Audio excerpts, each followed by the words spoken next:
നമസ്കാരം, എല്ലാവർക്കും ഹെൽത്തി ടേസ്റ്റിയിലേക്ക് വീണ്ടും സ്വാഗതം. ഇന്ന് നമുക്ക് ഡാൽഗോണ ക്യാൻഡി എങ്ങനെയാണ് ഉണ്ടാക്കുന്നതെന്ന് നോക്കാം. ഇതൊരു കൊറിയൻ സ്ട്രീറ്റ് ഫുഡാണ്.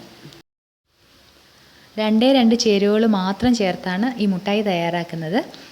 അപ്പോൾ നമുക്ക് എല്ലാവർക്കും പരിചിതമായിട്ടുള്ള ഒരു കോഫിയാണല്ലോ ഡാൽഗോണ കോഫി. അപ്പോൾ അതിൻ്റെ ആ പേര് കിട്ടിയിരിക്കുന്നത് ഈ ഒരു മുട്ടായിയിൽ നിന്നാണ്. അപ്പോൾ ഇത് ഉണ്ടാക്കുന്ന സമയത്ത് അതിൻ്റെ കാരണം എന്താണെന്ന് ഞാൻ പറയാം. ആദ്യം ഇതുപോലെ ഒരു പ്ലേറ്റിലേക്ക് നന്നായിട്ട് എണ്ണ തടവിയതിന് ശേഷം അതൊന്ന് മാറ്റി വെക്കുക. അപ്പോൾ ഇതിലേക്കാണ് നമ്മൾ മുട്ടായി തയ്യാറാക്കി ഒഴിക്കുന്നത്. അപ്പോൾ പ്ലേറ്റ് എണ്ണ പുരട്ടി എടുത്തില്ലെങ്കിൽ പകരം ബട്ടർ പേപ്പർ എടുത്താലും മതി. ഞാനിവിടെ ഒരു നോൺ സ്റ്റിക്ക് പാത്രത്തിലേക്ക് 1/2 കപ്പ് പഞ്ചസാര ഇട്ടിട്ടുണ്ട്. അപ്പോൾ ആദ്യത്തെ ചേരുവ എന്ന് പറയുന്നത് പഞ്ചസാരയാണ്.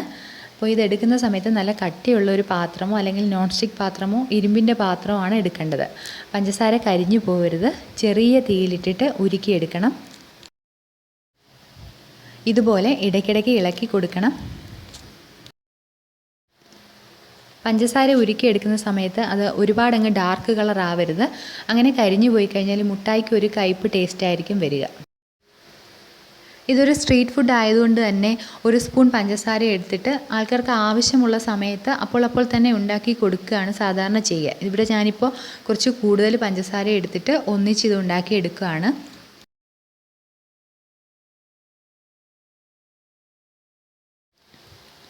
പഞ്ചസാര നന്നായിട്ട് അലിഞ്ഞു വന്നിട്ടുണ്ട്.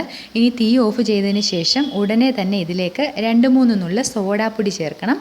ഞാനിവിടെ 1/2 കപ്പ് പഞ്ചസാരയാണ് എടുത്തത്. അതിലേക്ക് ഇത്രത്തോളം സോഡാപ്പൊടി ചേർക്കുക. ഉടനെ തന്നെ നന്നായിട്ട് മിക്സ് ചെയ്യുക. ഇതിങ്ങനെ മിക്സ് ചെയ്യുമ്പോൾ തന്നെ നല്ല ക്രീം പോലെ ആയി വരും. അപ്പോൾ ഈ ഒരു പരുവം കൊണ്ടാണ് നമ്മൾ ഡാൽഗോണ കോഫിക്കും ആ ഡാൽഗോണ എന്നൊരു പേര് കൊടുത്തത്. കാരണം അതും തയ്യാറാക്കുന്ന ഒരു ക്രീം പോലെയാണല്ലോ. അപ്പോൾ അങ്ങനെയാണ് ആ പേര് വന്നത്. ഇത് നന്നായിട്ട് ഇളക്കിയതിന് ശേഷം ഉടനെ തന്നെ നമ്മൾ നേരത്തെ തയ്യാറാക്കി വെച്ചിരുന്ന ആ പ്ലേറ്റിലേക്ക് ഒഴിക്കുക. ഇത് ഞാനിപ്പോൾ ഈ തയ്യാറാക്കിയിരിക്കുന്ന എല്ലാം ഒന്നിച്ചാണ് ഒഴിക്കുന്നത്. നിങ്ങൾക്ക് വേണമെങ്കിൽ ചെറിയ മുട്ടായി ആയിട്ട് ഒഴിച്ച് തയ്യാറാക്കിയെടുക്കാം. ഡാൽഗോണ ക്യാൻഡി എന്ന് കേൾക്കുമ്പോൾ എല്ലാവർക്കും മനസ്സിൽ വരുന്നത് ശരിക്കും ഡാൽഗോണ കോഫി എന്നായിരിക്കുമല്ലോ. അപ്പോൾ അതുകൊണ്ട് നിങ്ങൾക്ക് വേണമെങ്കിൽ ഈ പഞ്ചസാര ഉരുകുന്ന ആ സമയത്ത് അതിലേക്ക് ഒരു 1/4 ടീസ്പൂൺ കാപ്പിപ്പൊടി ചേർക്കാം. എന്നിട്ട് നന്നായിട്ടൊന്ന് മിക്സ് ചെയ്യുക. അതിനുശേഷം ഇതേപോലെ തയ്യാറാക്കി കഴിഞ്ഞാൽ കാപ്പിയുടെ ടേസ്റ്റുള്ള അല്ലെങ്കിൽ കോഫി ടേസ്റ്റുള്ള ഡാൽഗോണ ക്യാൻഡി തയ്യാറാക്കിയെടുക്കാൻ പറ്റും.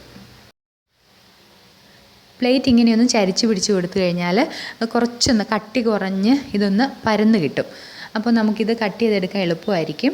ഇപ്പോൾ കൊറിയയിൽ ഇത് തയ്യാറാക്കുന്ന സമയത്ത് അതിന് പ്രത്യേക അച്ചൊക്കെ ഉണ്ട്. അപ്പോൾ അത് വെച്ചിട്ടാണ് അവരത് ഉണ്ടാക്കിയെടുക്കുന്നത്. നമുക്കിപ്പോൾ അതൊന്നും ഇല്ലാത്തത് കാരണം ഈ രീതിയിൽ തയ്യാറാക്കിയെടുക്കാം. ഇത് ചൂടാറുന്നതിന് മുമ്പ് തന്നെ ഒരു തവി വെച്ചിട്ട് ഇതുപോലെ സിലിക്കണിൻ്റെ ഒരു തവി അല്ലെങ്കിൽ സ്റ്റീൽ തവി വെച്ചിട്ട് ഇളക്കിയെടുക്കണം. ഇതുപോലെ കുറച്ചായിട്ട് ഒഴിച്ചിട്ട് നമുക്ക് ചെറിയ മുട്ടായിയും തയ്യാറാക്കിയെടുക്കാം. അതുപോലെ ഇത് കട്ടിയായി പോകുന്നതിന് മുമ്പ് തന്നെ പ്ലേറ്റിൽ നിന്ന് ഇളക്കി മാറ്റാൻ വേണ്ടി ശ്രദ്ധിക്കണം.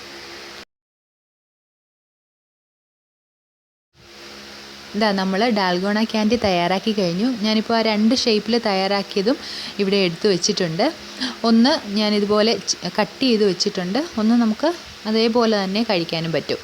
അപ്പോൾ ഈ 2 രീതിയിലും ഉണ്ടാക്കാം. അതുപോലെ ഇഷ്ടമുള്ള ഫ്ലേവർ ചേർത്തിട്ടുണ്ടാക്കാം. ഞാൻ ആദ്യം പറഞ്ഞല്ലോ കോഫി ഫ്ലേവർ ചേർത്തിട്ടുണ്ടാക്കാം. അതുപോലെ മറ്റേതെങ്കിലും ഒരു ഫ്ലേവർ ഇഷ്ടമുണ്ടെങ്കിൽ അത് ചേർത്തിട്ടും ഉണ്ടാക്കാം. 2 ചേരുവകൾ കൊണ്ട് നമ്മൾ തയ്യാറാക്കിയെടുത്തിട്ടുള്ള ഡാൽഗോണ ക്യാൻഡി ഇത് വളരെ ഫേമസ് ആയിട്ടുള്ള ഒരു സ്ട്രീറ്റ് ഫുഡാണ്. അപ്പോൾ നിങ്ങൾ ഒരു തവണയെങ്കിലും ഇത് തയ്യാറാക്കി നോക്കുക. അതിനുശേഷം അഭിപ്രായങ്ങളും അറിയിക്കണം. മറ്റൊരു നല്ല വീഡിയോയുമായി വീണ്ടും കാണുന്നത് വരെ നന്ദി, നമസ്കാരം.